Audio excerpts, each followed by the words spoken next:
Harvard. Could institutional corruption be so close to home? The mission of Harvard College is to, quote, lead students to advance knowledge, to promote understanding, and to serve society, end quote. But a disproportionate number of graduating seniors are entering the finance and consulting industries.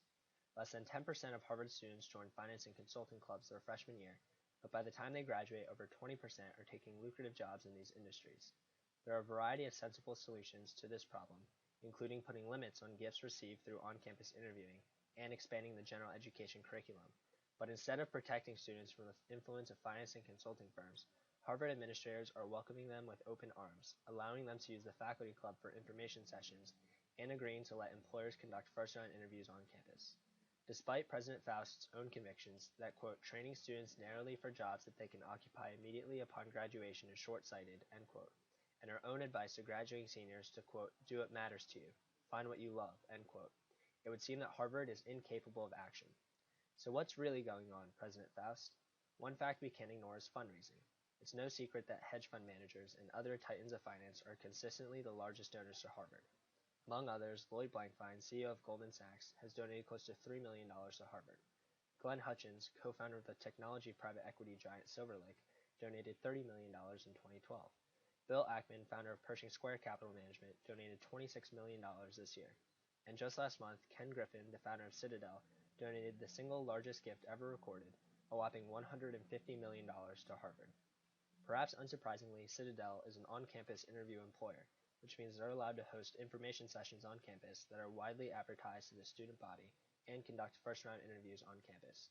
The same is true of Goldman Sachs and many other finance and consulting firms. The result?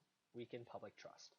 William Deresiewicz of the American Scholar, a Yale graduate, goes as far as to say that, quote, the liberal arts university is becoming the corporate university, its center of gravity shifting to technical fields where scholarly expertise can be parlayed into lucrative business opportunities, end quote.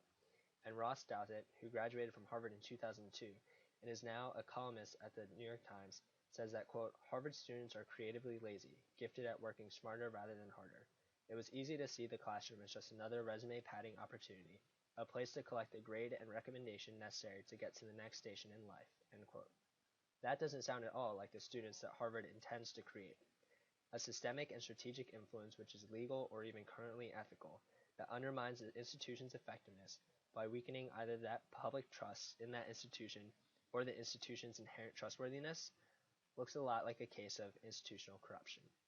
So what can Harvard do to remove the diversionary effect of donations? Disclosure. Large gifts to the university are already disclosed, yet this isn't stopping the pace of donations nor the number of grads going into finance and consulting.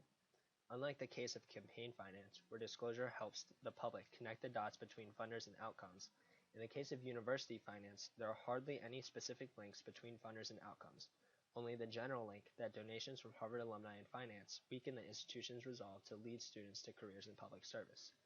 Rating. Harvard might try implementing a rating system for its effectiveness at helping students find jobs with social impact. This would keep Harvard administrators accountable for their leadership and perhaps draw more donors in the long run. But how would one even go about measuring social impact?